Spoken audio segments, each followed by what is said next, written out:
It started with 2 missing log entries, then a third. At first, I assumed it was a caching delay or an error in the cross-node timestamp sync. It happens. But when I checked again the next morning, the gaps had grown just by seconds, but enough to raise the hair on my neck.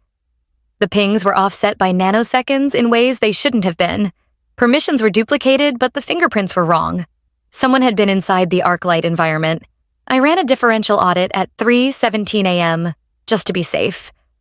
Quietly, I encrypted the results and didn't tell anyone. The audit didn't show evidence of external intrusion. That was almost worse.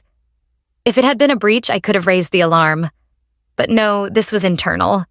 Local credentials, cloaked in routine server maintenance schedules and conveniently routed through admin tier pathways.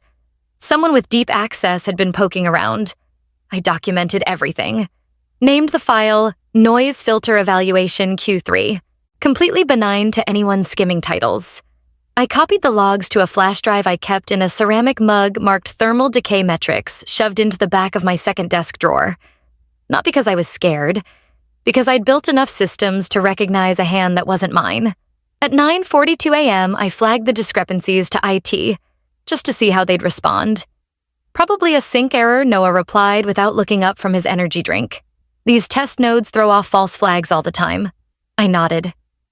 Thanks. He smiled like he'd solved something. I walked away. Back at my desk, I opened ArcLight's console, stared at the root processes blinking back at me. The codebase was stable, the predictions clean, but the wrong person inside the right system could be more dangerous than a corrupted one. That was the problem with brilliance. It made people want to own things they didn't understand. So I stopped thinking like a scientist and started thinking like a survivor. I created a sandbox, no network access, no logging mirrors. And in it, I began writing something else. A ghost protocol. A quiet failsafe that lived deeper than the application layer. One that would never activate unless betrayal came wearing a badge. By the time I finished the first prototype, ArcLight had passed its 3rd consecutive trial. They were already planning the investor meeting. 18 months earlier, I had stood in a glass-walled office on the 35th floor of a downtown San Francisco high-rise and signed away tenure at MIT. Trevor Keane shook my hand across a polished black marble table and said, "Total creative freedom. No committees, no silos. Just you and the future." It was seductive the way he said it. Like possibility was something you could inhale. Helixon Labs had money, serious money. Military contracts, private capital backdoor arrangements with think tanks no one talked about out loud. They didn't want a paper. They wanted a system. And I had one. ArcLight wasn't born from Helixon's vision. I had started its core architecture in Cambridge 2 years before I ever heard the name Trevor Keane.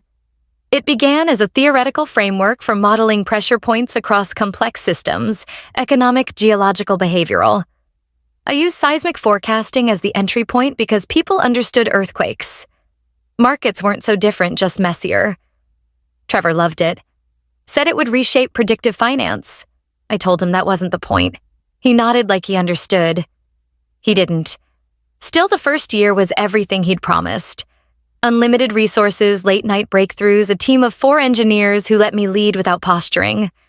We worked in harmony like a string quartet, every keystroke tightening the sound. But as the data got cleaner, the models sharper. Trevor started attending fewer briefings. Then I noticed he was forwarding my summaries to someone named Ellis. No last name. Just an internal address that didn't appear in the org chart. A month later, the roadmap meeting was moved without me. I found out from an intern's Slack. When I asked Trevor, he smiled and said, "We're just streamlining touchpoints." I knew that smile. It wasn't cruelty. It was condescension practiced over years. So I stopped asking. I wrote faster. I sealed off development branches. I moved critical model logic into compartments. Even admin access couldn't touch. Let them plan their meetings. I had already begun planning something else. Something that didn't need their approval to activate. Chapter 3. Termination with coffee and smiles, 370 words. It was a Wednesday just after 11. I knew something was off when Trevor's assistant asked if I wanted coffee. She never asked that. Not unless something unpleasant was waiting behind the door. The conference room smelled like citrus cleaner and bad intentions. Trevor stood near the whiteboard, Hands folded, posture relaxed, like he was about to give a performance review. Legal was already seated Vincent Cho, the kind of lawyer whose suits never wrinkled and whose expressions never changed. Alara, Trevor said, gesturing to the chair across from him. "Thanks for coming." I didn't sit. He continued like I hadn't skipped the cue. "We've been reviewing department roles in advance of the investor phase. As part of that process and to ensure alignment going forward, we've decided to terminate your contract effective immediately." He reached out. A handshake. Like we were closing a deal. "We appreciate everything you've done. Truly." I looked at his hand. Then at Vincent, who was already sliding a folder across the table with practiced indifference. I took out my Helixon-issued laptop, closed it gently, and placed it on the table. "No problem," I said. "Best of luck with the investor meeting." Trevor blinked, not expecting it to be that easy. No one noticed the small sand-colored flash drive I slid into my coat pocket. No one asked about the encrypted backups. No one questioned whether the system they were about to present was fully operational. They had my title, my desk, my team. But they didn't have what mattered. Outside, the air was cooler than it had been in weeks. I walked past the Helixon sign, past the etched glass doors, and kept going. I didn't stop until I was 3 blocks away, and even then I only paused to take off my badge and drop it in a trash bin behind a pharmacy. That night I watched the sun bleed across the skyline and felt something unexpected. Not rage, not regret, relief. I'd been cut out, but I hadn't walked away empty-handed. I had walked out with the only version of ArcLight that actually worked. 6 months before they fired me, I found the first breach. A low-level sandbox dataset, harmless, unfinished, barely functional, flagged for access at 2:11 a.m. Not by me. It wasn't malicious. It was curious, internal, quiet. A copy made, then discarded. I didn't raise it with Trevor. I didn't alert IT. I'd already seen how that script ended. What they wanted was control. What they underestimated was how far I'd already planned beyond them. That night, I stayed in the office until the sky turned purple. I isolated the core logic modules and wrote new condition sleeper code that didn't appear in version comparisons. I disguised the file tree with familiar names and hollow commits. Then I built the protocol. I called it Red Iris. It wasn't sabotage. Not exactly. It was a defense system. A mirror wrapped in glass. If ArcLight sensed it was being run without my biometric marker, if commands came from unverified channels or deployment occurred in an unauthorized environment, it would activate. Not by shutting down. That would be too obvious. Red Iris was surgical. It would inject false positives into the forecast pipeline numbers, so clean, so confidently rendered that no one would question them until the damage was done. It would redirect alert reports to dormant inboxes. It would reclassify internal memos as seismic events. It was designed to mimic the collapse of a system that had grown too complex too fast. A believable failure. A failure that could never be traced back to me. The last line of the protocol was simple: if betrayed, break beautifully. I encrypted the sequence 3 different ways. Each layer required my fingerprint, my passphrase, and an air-gapped activation token that never left my apartment. I ran the test simulation once. It worked perfectly. Then I locked it away. And I waited. They thought they were walking toward a launch. But I had written the fire into the code itself. I ate pad thai straight from the carton, sitting cross-legged on my couch in yesterday's hoodie. My phone sat on the armrest screen, dim silent for now. The investor meeting had started at 11 a.m. on the dot. I didn't need to be there. I flipped through channels, absently, not really watching. A documentary on tsunamis. An ad for a brokerage firm. A cartoon rerun I used to put on in the background during late-night coding sessions. At 11:10, I opened a bottle of sparkling water. At 11:15, I muted the television. At 11:20, my phone buzzed. Urgent system failure, UPS. The sender was tagged internal, same infrastructure, no encryption, just panic. I unlocked the phone. More messages followed ArcLight down. Multiple dashboards corrupted. Predicting a magnitude 6.2 in Columbus, Ohio. There were no tectonic plates under Ohio. I set the phone aside and took another bite. Still warm. The Red Iris protocol wasn't designed to destroy the system. That would have been too easy, too obvious. It was built to discredit it slowly, surgically. Let it say too much, too confidently. Let it speak nonsense in fluent grammar. Somewhere, a hedge fund analyst was watching their feed collapse in real time. Somewhere else, a Department of Defense rep was emailing someone with the subject line, "What is this?" None of them had any idea the system was doing exactly what it was told. I watched the messages roll in. System degradation, authentication error, public query latency spikes. I didn't respond. I closed my laptop, washed the plate, wiped down the counter. They would call. I knew they would. By 11:31, the phone rang again. This time, the contact ID showed Helixson's main line. I let it ring twice before answering. Alara, a familiar voice said, too quickly, too sharp. It was Trevor's assistant. "We need you back." Arclight's not responding. It's breaking." I didn't raise my voice, didn't sigh, just leaned back and said, "You're going to have to be more specific." Then I got up, changed into clean jeans, and packed the drive. The badge scanner lit green. Someone had fast-tracked my access overnight. The receptionist, Mina always chirpy, always rehearsed, couldn't meet my eyes.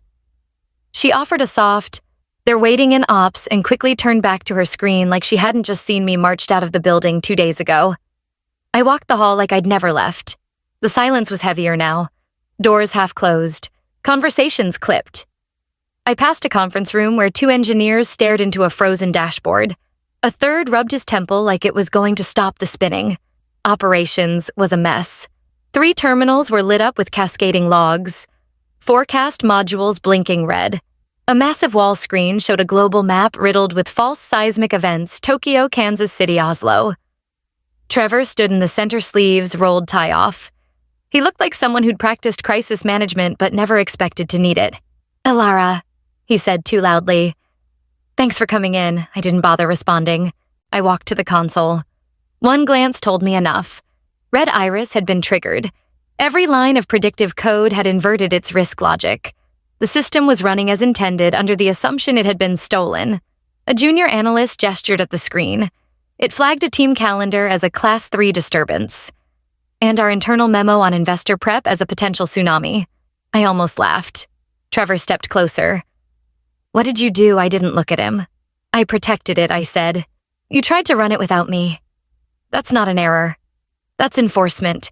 He opened his mouth to argue, then closed it. "It's broken," he finally said.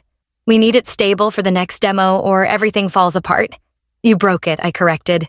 "You ran it like it was yours." He stepped back, suddenly unsure. "What do you want?" he asked, and this time it wasn't bluster. It was a man realizing the room wasn't listening to him anymore. I stared at the map at a blinking alert marked internal ethical breach. "I'll tell you," I said. "But not here." The conference room smelled different now. Not like citrus polish or curated power. It smelled like nerves. Trevor sat at the head of the table, flanked by Vincent from legal and someone new, older, quieter, with a board badge clipped to her jacket and a notepad she hadn't opened. I took the seat across from them and placed the flash drive on the table. No theatrics. Just plastic silence and leverage. "This is the working version," I said. "Clean, stable, no embedded protocols. It runs without interruption, assuming it's run by people with authorization." Vincent started to speak, but the board liaison lifted a hand. "What are your terms?" she asked. I slid a folder across the table. Printed, numbered, bound, 50% intellectual property rights, public co-founder designation on all external materials, and $12 million in retroactive compensation benchmarked to project inception. Trevor made a sound somewhere between a cough and a laugh. Vincent frowned. No, I said. "That's cheap." They looked at each other, calculating. The board liaison narrowed her eyes. I leaned back in my chair. "You spent 18 months watching me build something no one thought possible. The moment it worked, you tried to erase me. Now you're sitting on a broken system, a tanked investor event, and a public demonstration that's about to implode unless you fix it. This isn't a negotiation. This is a rescue."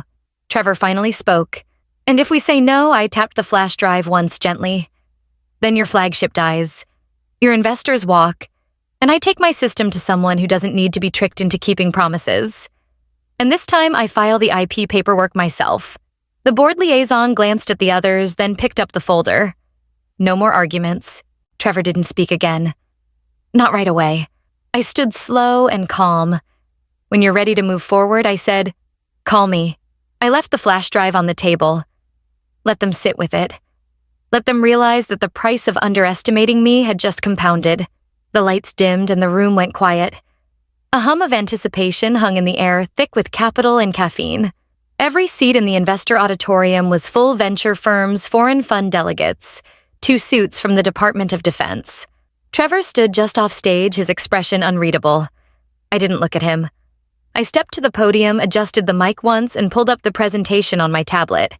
Thank you for being here, I said, voice even. What you're about to see isn't a simulation. It's real-time multi-source market and seismic behavior prediction. No filter, no delay. The screen behind me came to life. ArcLight's dashboard spread across the wall, clean interface color-coded signals, global heat maps pulsing gently. I initiated the pull from live data. The system processed for 4 seconds. Then, green. Everywhere. A small alert blinked in the lower right market fluctuation forecast, Southeast Agricultural Index deviation of 0.38% horizon 9 minutes. 3 people in the second row checked their phones. One investor mouthed something to the woman beside him. She smiled. I tapped to confirm. This fluctuation will appear on Bloomberg's feed within the hour. We're ahead of it by 7 minutes. Silence first. Then whispers. Then a rising wave of phones pulled out messages sent. One of the DoD reps leaned forward, murmured something to the other. They both nodded. This is what happens. I continued when a system is built to listen before it reacts, and when its creator is allowed to protect its design. I let that settle. I didn't smile. I didn't need to. Behind me, ArcLight blinked again, another minor shift detected in East Asia. This one too small to flag anywhere else. I walked them through the logic tree, the signal verification. My voice didn't change. My hands didn't shake. It wasn't a pitch. It was proof. Trevor didn't speak. He didn't need to.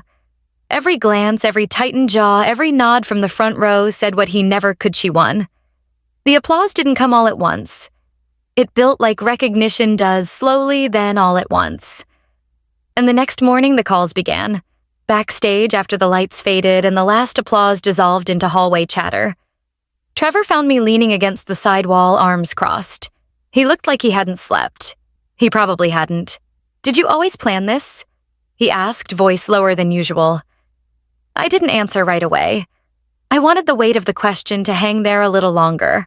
No, I said finally, but I knew you'd force my hand. He nodded once like he believed it. Or like he knew it had been true for weeks and just hadn't admitted it until now. We didn't speak for a while. Just the sound of people packing up in the distance. Folding chairs, distant murmurs. In a small private conference room 2 floors up, Vincent was already waiting with the updated filings. IP amendments, co-founder designation, equity adjustments. The $12 million compensation package had been wired hours earlier. No one asked for a renegotiation. No one blinked. I signed the last page without ceremony. Trevor's signature was already there. Tight, mechanical, like he'd pressed the pen too hard. They changed the plaque on the lab door before noon. Voskeen Research Division. I didn't ask for the hyphen. I didn't fight it either. It was cosmetic. What mattered had already shifted. Back in my office, the same one they had once locked me out of the screens, were untouched. The system untouched. No one had dared poke it without my hand guiding the way. I sat down. The chair still knew the shape of me. There were no victory toasts, no interviews, just quiet emails and new access credentials. I received an internal memo later that afternoon. Board had approved a second ArcLight facility, this one in DC. I scanned the attachment, closed it, and let the silence take its space. Outside my window, the bay shimmered under thin cloud. People still walked their dogs. Cars moved like always. Trevor passed my office once. Paused. Didn't come in. We both knew there wasn't anything left to explain. That night, I packed a go bag. The Jakarta team had just requested on-site support. The ballroom at the Ritz buzzed with ambition. Founders, analysts, policy officials, and too many cameras. Seismic Echo's IPO had just gone live. The valuation cleared $9 billion before the second bell rang. I watched it tick up on the screens outside the keynote hall like it was someone else's story. Trevor sat in the third row beside a senator's aide. He didn't speak when I passed him backstage, just offered a tight nod. I stepped onto the stage and waited for the room to quiet. No teleprompter, no coaching. Just the mic, the lights, and a system that had once been one line of code in a cluttered notebook. When Seismic Echo was first pitched, most said it couldn't work, I said. Not because the math was flawed, but because the world wasn't ready for a machine that listened this closely. Behind me, a screen cycled through a time-lapse Jakarta, Istanbul, Lima. Moments where early warnings had meant early evacuations. Some say we built a breakthrough, I continued. But the truth is, we built a boundary. Because it wasn't firewalls that saved the system. It was foresight. Red Iris wasn't a side note anymore. It had been folded into every deployment. Each copy of Seismic Echo now carried a private authentication layer only I could trigger. No patch could override it. No executive could bypass it. Every update required my biometric scan and two-part physical verification. I never said it in interviews, but I didn't build that protocol for outsiders. I built it for the ones who walked the same hallways, the ones who smiled while calculating margins. As I finished, the applause came slow, then steady. I stepped off the stage without lingering.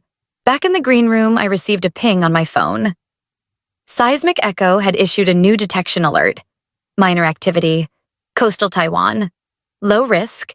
It had caught the signal 10 minutes ahead of every other system. I opened the secure console, confirmed the match, and signed the verification with my scan. The system responded. All nodes synchronized. Red Iris dormant. System secure. I powered off the screen and turned toward the door. There was still more work to do.